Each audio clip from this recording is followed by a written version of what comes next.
Good afternoon and welcome to the first Bears book rundown uh, in about 3 months. The last one, or this one, is for basically my makeup for the summer. What I've done is I've taken, instead of going through issue by issue, what I'm going to do is go by title because typically the from the books I've read, the quality is the same on all the issues per title. It's just easier to do it that way. So, without further ado, I've got my little brown bag. Bears books of the bunch, should come as no surprise to anybody, is Legion of Superheroes, number 14 and 15. Okay, still top quality work. The change of art you hardly even noticed. Paul Levitz is doing a phenomenal job. I wish I had the money today to go get issue number 16. I would have done all three. Issue number 16 comes out today. I'll probably have that for you maybe tomorrow. I might be doing another rundown tomorrow. But anyway, so we've got Legion 14 and 15, best of the bunch. This title has been phenomenal from the start.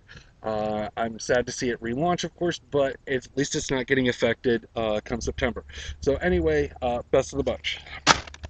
Next, my worst of the bunch. And quite honestly, this should come as no surprise either. I've been down in this title for almost a year now. I keep telling people I'm glad it's gone. Actually, let me take a look here.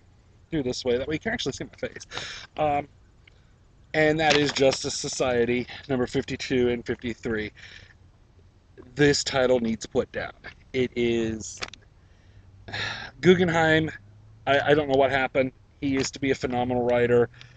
He sucks with these characters. He has no sense of what these characters are, what their power, who they are, what. It's just horrible. Plus the wretched art. I can't say anything good about this art. Um, I don't know. Jerry Ordway at least did a little bit in here, which was nice, but by and large, this has been horrible. This whole no, not Keystone City. I'm sorry about this. Monument Point storyline has sucked from the beginning. Prior to that was the whole Nazi World War Nazi takeover. That sucked. Honestly, Jeff Johns was the last person to write this book that was any decent. So, quite honestly, I'm not sorry to see these guys go. They need a rest. If we can't get our writer to treat them with the respect that they deserve, they need to be rested. I would sooner not see JSA than read what I've read the past year. So the next is issue Red Robin from Best of Bunch. Red Robin 25 and 26. Awesome. I am really sad to see this go. Red Robin 26 was one of the best all-time issues I think I've ever read. He dealt with Captain Boomerang's exquisitely. I'm really sad to see this go. I don't know what the future is going to hold for Tim Drake. I'm very eager to see what it's going to be like, what he's going to do in the Teen Titans, and how his connection is. I guess he's an intern now. Yeah, joke. But anyway, these have just been phenomenal. Red Robin is phenomenal. Fabian Nicieza, or however the hell you say it, awesome job. Thank you if you ever see this. Thank you for, very good issues. I think you took over issue, what was it, 12, 13. Great job, great work. You haven't lost it. I'm looking forward to seeing Fabian on Legion Lost next month. All right, so next then we have Flashpoint. We got 3 and 4 here. Flashpoint, honestly, the main story, it's lacking a little bit. You really need the tie-ins with this. I gotta say, Final Crisis, you could read issues 1 through 7, and Batman Beyond, you got everything. You didn't need Rogue's Revenge. You didn't need, maybe you did need Resist and Submit, but with Flashpoint, you need to know what's going on here. I'm pretty smart. I can figure things out, but it's not a coherent story. It's good and it's enjoyable, but it's not linear. It's not coherent, and it's very hard. They need to have the events between World of Flashpoint 1 through 3 take place before issue 4, or the events of Wonder Woman and the, what are they called, the Themyscirians, or whatever the hell they called them. They need to have a little bit of editing on this. This was so far, this has been not a bust, but it hasn't been as great as what this should be. This is Flashpoint. This is what is ending, 75 years of history. It should have been better than this. I mean, it's pretty, but Andy Kubert always does a good work. It's not Jeff. It just should be better, but not horrible, not the greatest. Next, I got Adventure Comics. I am actually waiting on 3 of these. I can't see if my thing's still going or not. Yeah, all right. Sorry about that. Adventure Comics. My screensaver went on. Uh, Good story, kind of interesting. Um, I know how it ends. We've got 4 more issues. They're on order. Not gonna say anything bad about it. It was good. Next, now this might be a little bit controversial, is the Titans. I know this is probably gonna make me very unpopular with some people, and I'm talking to you, Jeff, 30-year comic man. I really enjoyed seeing these people as the Titans. I mean, I know they're not the new Teen Titans or the Teen Titans, and they're not the people that should be in this title. And really, the people who should have been in this title were in it, and they dropped the ball. They were horrible stories at the beginning, from issue 12 to 25. They were just single point solo. Uh, they were bad.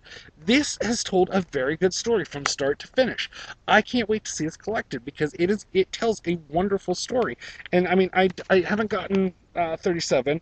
I'm betting that a lot of people come back to life. I'm assuming Ryan Choi is coming back. I mean, I see that he's present. It's just really good. And honestly, Deathstroke is a bastard. He's not as big of a bastard as what everybody says he is. Cheshire's wonderful. Roy is wonderful. The art is, honestly, the art's not the greatest. Um, but I'm willing to sacrifice the art for a great story. That's the difference between Titans and JSA. JSA has a crappy story with crappy art, and you can't get both. You have both for such an extended period of time, like a year, you're going to get old. It's going to get old, you're going to hate it, and that's exactly what happened to JSA. And I'm not the only one who thinks that, but Titans, I've enjoyed these. Thank you, who did this? Eric Wallace? Yeah, Eric Wallace is a heck of a writer, so I've enjoyed that. Next, I've got the last Rise of Eclipso, JLA number 59. Um, I've noticed a little trend here. When you talk about JLA, before any major revamp, it seems like a major revamp is always predated by a B-list team. And I love Justice League Detroit. Detroit was a great concept. I liked Vibe. I liked Gypsy, but they weren't the Justice League. Okay, so then came Crisis. They got taken out. So then you had JLI, and that went through, and you always had, 1 or 2 of the big guys in there.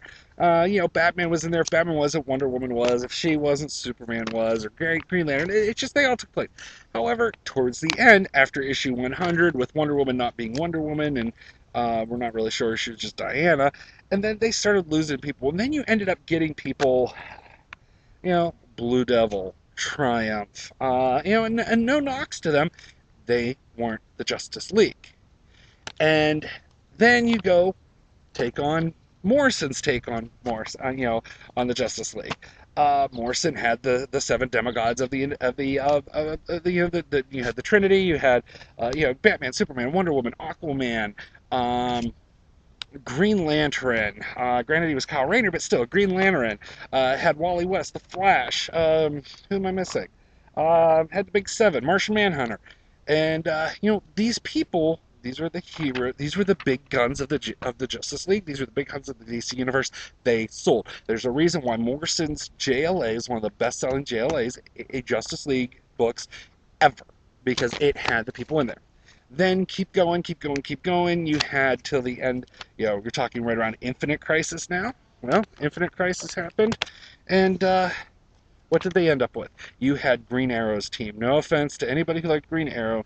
No offense to people who liked these, because, I mean, the stories weren't great, but they weren't horrible either. But you had people like Manitou Dawn, Manitou Raven. Like, really, nobody cares about those characters. You get 1 or 2 of them in a team, that's fine. People want to read about Batman, Superman, Wonder Woman. So, we're back to Justice League here.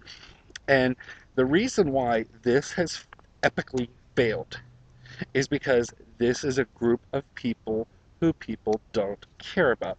Yeah, I mean, you've got the big guns putting in an appearance at the very end. It's not worth it. So what happens is when you've got Batman Light, when you've got Green Arrow Light, Jade, when you've got Wonder Woman Light, Donna Troy, and then you have, don't get me wrong, I'm a big Congo Bill fan, but really, Congorilla, you've got the Blue Starman that honestly nobody really cares about. At least you have Ray Palmer. I mean, Ray Palmer's awesome, all sorts of awesome. And you have Jesse, I mean, as the Flash. I mean, you have these second rate people or the second tier. You have B-level characters in A-list slots, and it's not going to work. I mean, hell, you don't even have a Green Lantern, and you have a Blue Lantern and Jade. There's a reason why these failed. There's a reason why the JLA is not selling like it should. There's no I am betting Jim Lee, Jeff Johns next month, actually in 2 weeks, I believe, on the 31st, Justice League sells. I'm betting over 100,000 copies. Just a bet on it. I'm hoping for 120. I would be so excited if it was 140. Um, I'm excited about it. I can't wait to put this chapter behind me because honestly, Justice League of America has not been good since Brad Metzler left. I know that you Dwayne McDuffie fans are going to hate me for that. Honestly, McDuffie couldn't write the Justice League. And don't give me the excuse about, oh, I can't have Batman or I can't have Superman. It's a bullshit excuse. Excuse my language. Um, Anybody, if you can write, if you're a good writer, you can handle these. You can create stories without having your Deus Ex Machina coming in and saving the day like Superman. You can do that. And Metzler could do it. McDuffie could not. Len Wein's little three-parter wasn't bad, but however, I mean, honestly, Robinson, really, so, and then my last book, and honestly, I'm not reading this. I've refused to read an issue of this title since Brand New Day, and that is Amazing Spider-Man number 666. Now, this came out, I believe, in July 28th. However, if you look really close, it says Spider-Man Saves Comic Swap. That's my local comic book store. That's the reason why I bought this. I bought this comic to support my local comic book store. So if you had a chance to do this, and you still have ones to do this for your LCS, I suggest you do it.